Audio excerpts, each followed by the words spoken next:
Ar-Rahman Ar-Rahim. Assalamualaikum warahmatullahi wabarakatuh. Baik anak-anak, kita sampai di sini berjumpa lagi dengan Ustadz Hendra di pelajaran IPS kelas 7 di bab 1 ya.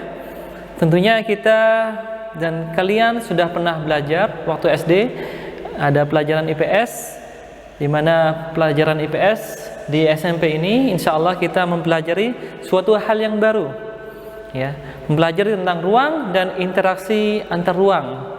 Di bab 1 ini kita mempelajari tentang ruang dan interaksi antar ruang. Sebelumnya Ustadz Hendra tanya kepada kalian, apakah di antara kalian sudah ada yang tahu apa itu artinya ruang? Baik, kalau tidak ada yang tahu, mungkin kalian pernah belajar di matematika bangun-bangun ruang. Ya, silakan dibayangkan bangun ruang seperti apa saja. Baik, benar. Di antaranya ada kubus, ada kerucut dan sebagainya. Nah, dalam hal ini Ustadz Hendra akan menjelaskan tentang pengertian ruang terlebih dahulu. Di mana apa sih tujuannya? Yaitu yang tujuan kita belajar di pelajaran kali ini adalah supaya kalian yang pertama bisa menjelaskan pengertian ruang, yang kedua menjelaskan pengertian interaksi antar ruang, dan yang ketiga menjelaskan penyebab terjadinya interaksi antar ruang. Baik, sebelumnya Ustadz Hendra akan memberikan gambaran kepada kalian tentang ruang dalam pelajaran IPS, yaitu di sini ada gambar-gambar ya. Ini gambar apa anak-anak? Benar, ini adalah gambar bumi. Ini gambar apa?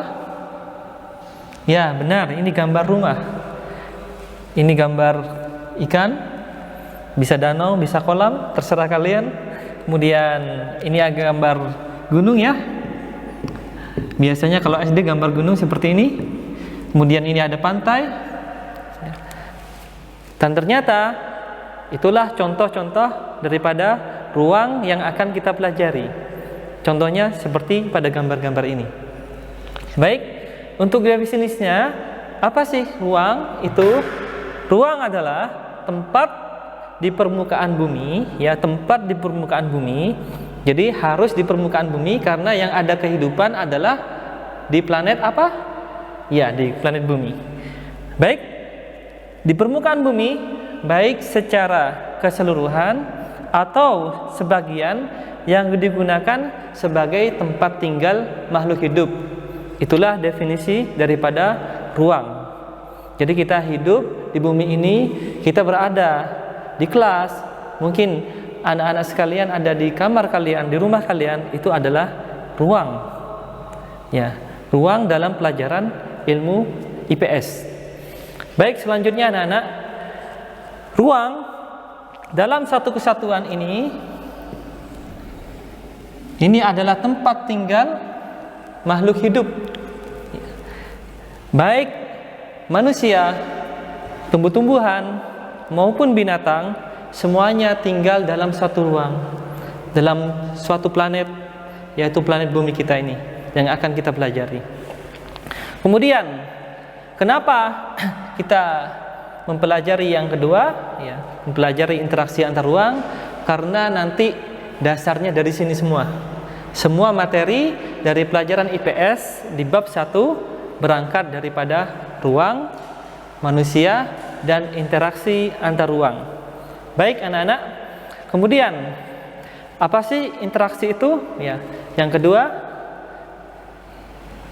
kedua kita menjelaskan tadi, yaitu tujuannya kita belajar, yaitu menjelaskan pengertian interaksi antar ruang. Ya, sebelumnya kalian pernah nggak berinteraksi dengan teman kalian, dengan orang tua kalian? Pasti pernah mengadakan interaksi, pasti pernah berinteraksi satu dengan yang lain. Baik, begitu juga dengan ruang yang ada di pelajaran kita ini, mereka ternyata berinteraksi satu sama lain. Kenapa? Karena satu ruang memiliki kelebihan dan kekurangan di ruang masing-masing yang nanti akan saling mengisi kekurangan itu terkait dengan kebutuhan manusia dan kebutuhan makhluk hidup. Jadi demikianlah Allah Subhanahu wa taala menjadikan kita sebagai manusia dan menjadikan tempat atau ruang dalam bumi kita ini memiliki kelebihan dan kekurangan masing-masing, sehingga diperlukan adanya interaksi satu sama lain untuk mencukupi atau memenuhi kekurangan satu sama yang lain. Jadi usaha untuk memenuhi kekurangan suatu ruang dengan ruang yang lain, maka itulah yang disebut dengan interaksi antar ruang. Baik, mungkin kalian pernah makan ikan. Apakah kalian, di antara kalian ada yang tinggal di gunung? Baik, saya tanya kepada kalian, kira-kira di gunung itu Pak petaninya mata pencahariannya apa, anak-anak? Baik, mereka kebanyakan sebagai petani dan sebagian juga mereka berusaha di bidang jasa. Contohnya di bidang pariwisata dan sebagainya, menjadi guide dan sebagainya. Contohnya di Gunung Bromo, selain menjadi komoditas penghasil sayur mayur, ternyata Gunung Bromo juga memiliki potensi pariwisata yang cukup terkenal, bahkan sampai ke penjuru dunia. Apakah kalian pernah memakan ikan?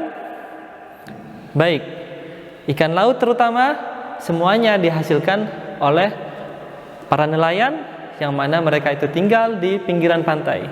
Sehingga kita semuanya yang membutuhkan sayur-sayuran, yang membutuhkan ikan, tentu semuanya berangkat atau berasal komoditi tadi berasal dari daerah pegunungan, ada daerah dataran rendah, dan ada yang daerah berada di daerah pinggiran pantai. Kemudian saling berinteraksi satu sama lain, kemudian mereka itu hasilnya ada di meja kita berupa makanan-makanan yang ada di meja kita yang kita makan sehari-hari, semuanya adalah hasil daripada interaksi antar ruang. Baik, itu tadi, sehingga yang ketiga tadi adalah menjadi jawaban penyebab terjadinya interaksi antar ruang, yaitu interaksi antar ruang, yaitu usaha untuk saling mencukupi atau memenuhi kebutuhan di suatu ruang dengan di ruang yang lain. Sampai di sini insya Allah paham semua ya? Baik, Ustadz Hendra insya Allah akhiri sampai sekarang, sampai di sini. Wabillahi taufiq wal hidayah. Wassalamualaikum warahmatullahi wabarakatuh.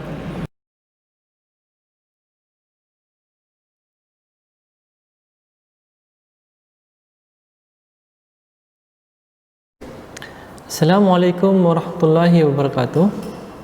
Alhamdulillah anak-anak, dalam kesempatan kali ini Ustadz Hendra akan menjelaskan lebih rinci lagi tentang pemaparan materi di IPS di bab pertama, yaitu keruangan dan interaksi antar ruang dalam lingkup Indonesia, yang sebagaimana yang Ustadz Hendra jelaskan kemarin papan. Yang pertama, tujuan pembelajaran. Diharapkan setelah mempelajari materi ini, anak-anak sekalian mampu menjelaskan konsep ruang, kemudian apa itu definisi ruang dan sebagainya, kemudian menjelaskan pengertian interaksi antar ruang. Yang ketiga, menyebutkan contoh interaksi antar ruang antar wilayah di Indonesia. Yang keempat, kalian menjadi pribadi yang mampu untuk mensyukuri nikmat Allah Subhanahu wa taala dengan kekayaan alam yang ada di Indonesia ini. Yang mana insyaallah kekayaan alam kalau kita bisa kelola dengan baik, kita akan menjadi negeri yang kuat, menjadi negeri yang makmur, dan kalian juga menjadi warga negara yang insyaallah akan meneruskan dan mengelola negeri kita ini menjadi negeri yang makmur sejahtera. Baik anak-anak, sebelum kita masuk ke materi, persiapkan diri kalian dengan membaca bismillah dan meniatkan diri untuk belajar bersungguh-sungguh mencari ilmu ya. Jadi yang pertama adalah space atau ruang, ya. Bahasa Inggrisnya ruang adalah space. Ruang adalah tempat di permukaan bumi, baik secara keseluruhan maupun secara sebagian, yang mana digunakan untuk tempat tinggal makhluk hidup, ya.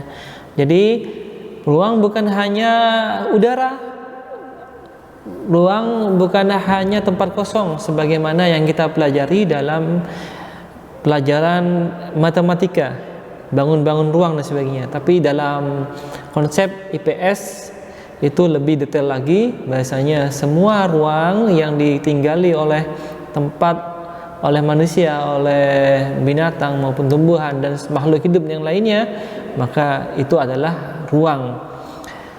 Dalam hal ini yang kita bicarakan adalah konsep ruang dalam geografi, karena platform IPS adalah berangkat dari geografi terlebih dahulu. Jadi dalam slide dijelaskan bahasanya manusia itu sangat bergantung dengan alam, juga dalam kehidupan sosialnya juga mempengaruhi kehidupan sosial, ya. Kehidupan sosial juga dipengaruhi oleh faktor-faktor alam. Kemudian ada land, ada daratan, ada water, ada air, perairan, yang mana itu adalah sumber kehidupan kita, yang satu sama lain saling bergantung, tidak bisa dipisahkan. Itulah yang namanya ruang. Baik, satu sama lain tidak bisa dipisah-pisahkan, ya. Itulah yang namanya dengan space, yaitu tempat di permukaan bumi, baik secara keseluruhan maupun secara parsial atau sebagian, yang digunakan untuk tempat tinggal makhluk hidup. Kemudian kita lihat slide berikutnya. Setiap makhluk hidup yang ada di bumi memerlukan ruang untuk melangsungkan kehidupannya. Jadi manusia dalam hidup pasti butuh space, butuh ruang, ya. Dan ruang juga mempengaruhi kehidupan manusia. Kemudian setiap ruang memiliki ciri khas, ya, tertentu, yang mana punya kelebihan dan punya kekurangan masing-masing, ya. Dalam slide dikatakan bahasanya setiap ruang itu memiliki ciri khas sendiri. Kita lihat anak-anak, silahkan dilihat slide-nya dengan baik. Baik, dibaca ya dengan detail. Di situ ada gambar. Nah, gambar apa itu anak-anak? Ya, ini gambar pembagian iklim menurut Junghun, ya. Gambar pembagian iklim menurut Junghun. Jadi Junghun membagi per ruang atau daerah, ya, menjadi beberapa zona, yaitu ada zona panas di dataran dekat pantai dan dataran rendah, ada zona sedang, ada zona sejuk, dan ada zona dingin, di mana masing-masing zona memiliki ciri khas dan karakter dan vegetasi masing-masing, ya. Jadi kalian lihat di dataran rendah itu ditumbuhi oleh tumbuh-tumbuhan apa saja di zona panas. Kemudian di zona sedang tumbuhannya apa saja? Jelas ya di situ tulisannya. Zona sejuk, kemudian ada zona dingin, yang mana di zona dingin ini suhunya dari 11 sampai 6,2 derajat Celcius. Jadi sangat rendah sekali, sehingga vegetasi yang dapat tumbuh itu hanya lumut. Ketinggiannya juga berbeda-beda, ya. Ketinggiannya, kalian tahu cara mengukur ketinggian? Ya, yaitu dengan cara mengukur dari atas permukaan laut, ya, above sea level. Bahasa Inggrisnya above sea level, ya. DPL, di atas permukaan laut. Bahasa Indonesia adalah DPL, di atas permukaan laut, ya. Kemudian tidak satu ruang pun yang dapat memenuhi seluruh kehidupannya sendiri, ya anak-anak, ya. Jadi masing-masing ruang saling bergantung dengan ruang lainnya juga untuk memenuhi kehidupan hidup manusia. Kemudian silahkan berpikir dengan mendalam, deep thinking, perhatikan gambar berikut. Ya. Iklim zuhud lagi, apa kesimpulan yang bisa kalian ambil dari gambar di samping ini? Baik. Ustadz Hendra tanya kepada kalian, mengapa vegetasi di masing-masing ruang berbeda-beda dan mengapa juga binatang atau makhluk hidup yang berada di masing-masing ruang berbeda-beda, ya, ada di ruang di zona panas, ruang zona dingin, zona sejuk, ya. Dan kira-kira kalian kalau diberi pilihan, kira-kira kalian memilih tinggal di tempat di ruang yang mana? Di zona panas, zona sedang, sejuk atau dingin? Ya. Baik, anak-anak. Ternyata interaksi antar ruang sudah dicontohkan dalam Al-Quran sejak dahulu, sejak lama sekali kehidupan manusia selalu berinteraksi. Yang kita lihat dalam surat Quraisy bahasanya, karena kebiasaan orang Quraisy yaitu kebiasaan mereka berpergian pada musim dingin dan musim panas, maka hendaklah mereka menyembah Tuhan pemilik rumah Allah ini, yaitu Ka'bah, yang telah memberikan makanan kepada mereka untuk menghilangkan rasa lapar dan mengamankan mereka dari ketakutan. Karena berdagang mereka bisa hidup di gurun pasir yang tandus, ya, dari mereka berpindah-pindah dan mereka berinteraksi antar ruang, sehingga inilah interaksi yang merupakan definisinya adalah merupakan suatu hubungan timbal balik, ya, yang memiliki pengaruh terhadap tingkah laku.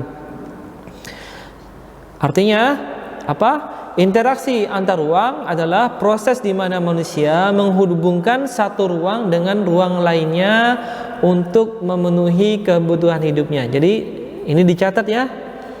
Baik, silakan dicatat. Interaksi antar ruang adalah proses di mana manusia menghubungkan suatu ruang dengan ruang sekitarnya untuk memenuhi kehidupan hidupnya. Baik. Kemudian kita dalam kehidupan sehari-hari juga tidak lepas daripada interaksi antar ruang. Kalau kalian ke pasar, berbagai macam hasil daripada interaksi antar ruang ada di pasar dan ada juga di dapur kita, ada juga di meja kita. Ini beras dari dataran rendah, sayur-sayuran, brokoli berasal dari daerah zona dataran tinggi, kemudian ada berambang, ada padi dan sebagainya, palawija dan sebagainya, itu berkumpul dalam satu tempat di meja makan kita, semuanya hasil interaksi antar ruang.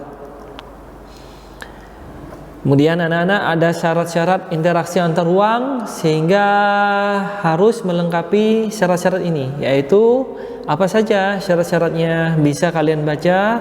Yang pertama, saling melengkapi atau complementary, ya.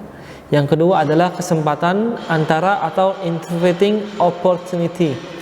Yang ketiga, kemudahan transferability. Bisa nanti di copy, nanti Ustadz Hendra berikan filenya, ya, insya Allah. Sekarang kalian baca dulu dengan detail. Ya, ini yang dimaksud dengan complementary. Ya, misalnya ada daerah yang hanya menghasilkan suatu komoditas, misalnya beras tadi yang bisa kita contohkan. Orang makan tidak hanya butuh makan beras atau nasi saja, tapi mereka butuh sayur mayur dan sebagainya, yang mana itu dihasilkan dari ruang yang lain, dari zona yang lain atau wilayah yang lain. Misalnya ini ya, wilayah Lampung termasuk wilayah penghasil jagung, sedangkan wilayah Lampung Utara termasuk penghasil getah karet. Wilayah Lampung Timur membutuhkan getah karet untuk produksi karet, sedangkan wilayah Lampung Utara membutuhkan jagung untuk kehidupannya. Apabila masing-masing memiliki kelebihan atau surplus, maka wilayah Lampung Timur melakukan interaksi dengan wilayah Lampung Utara melalui aktivitas perdagangan atau jual beli. Jadi interaksinya bertemunya di aktivitas jual beli. Nanti akan ada kaitannya dengan pelajaran ekonomi, ya, yang kita pelajari. Kalau zaman dahulu bagaimana Ustadz kegiatan ekonominya, interaksi antar ruangnya? Ya sama, tapi tidak dilakukan dengan jual beli dengan uang. Akan tapi sebagaimana kita lihat dalam slide, bahasanya mereka melengkapi barang atau kebutuhannya antar ruangnya dengan cara barter ya. Di sini ada apel ditukarkan dengan biji gandum ya. Kemudian ada yang kedua adalah kesempatan antara. Baik, Ustaz Hendra lewati, nanti bisa kalian pelajari sendiri. Kemudian transferability. Baik, kemudian ini juga bentuk-bentuk interaksi antar ruang, ada mobilitas, ada komunikasi, ada transportasi, mobilitas penduduk. Contohnya seperti ini, mereka bergerak seperti orang Quraisy zaman dahulu, ya. Mereka mengadakan perjalanan jauh. Demikian juga dengan nenek moyang kita ya pada zaman dahulu melakukan perjalanan yang cukup jauh, misalnya dari desa pergi ke kota, atau dari kota pergi ke desa dan sebagainya, dari dataran rendah ke daerah pegunungan, mereka mencari sesuatu yang bisa mereka ambil dan sebagainya. Kemudian ada komunikasi juga, kemudian ada transportasi dan sebagainya. Kemudian apa sih yang mendorong terjadinya interaksi antar ruang? Yaitu perbedaan sumber daya alam dan perbedaan sumber daya manusia. Kita lihat ya, perbedaan sumber daya alam, seorang yang banyak surplus atau kelebihan daerah, yang kelebihan akan hasil alam berupa ikan di daerah pesisir, mereka akan menjual untuk dibelikan barang yang lain berupa sayur mayur atau beras yang mereka butuhkan. Kemudian petani kentang tentu juga membutuhkan menjual untuk menukarkan secara tidak langsung kentangnya dengan beras untuk makan sehari-hari mereka, yaitu bahan makanan pokoknya berupa beras. Kemudian perbedaan SDM. Perbedaan SDM juga membuat kita berinteraksi antar ruang. Contohnya adalah ekspor impor dan sebagainya. Coba lihat di gambar, ada hasil produk dari SDM negara maju ya, di mana negara maju memiliki sumber daya manusia yang lebih unggul. Saya harap nanti kalian bisa lebih unggul daripada negara-negara maju yang sekarang menguasai perdagangan di dunia. Insya Allah kalian nanti mampu, dan kalian adalah calon generasi penerus bangsa ini dengan sumber daya alam yang melimpah, dengan potensi kalian yang juga dibekali otak yang cerdas dan sehat. Insya Allah mampu mengalahkan dan berkompetisi dan bersaing di dunia global dan internasional. Semoga kalian mampu, anak-anak. Baik, itu insya Allah yang Ustaz Hendra dapat sampaikan pada kesempatan kali ini. Semoga bermanfaat. Tidak lupa kalian harus senantiasa berdoa kepada Allah dan rajin untuk belajar dan tahajud ya. Baik. Kemudian nanti untuk penugasan Ustaz Hendra akan sambung lagi di kesempatan yang lain melalui quizzes atau Google Class ya, Google Classroom insyaallah. Baik. Kita akhiri dengan bacaan kifaratul majlis. Subhanakallahumma bihamdika asyhadu an la ilaha illa anta. Assalamualaikum warahmatullahi wabarakatuh.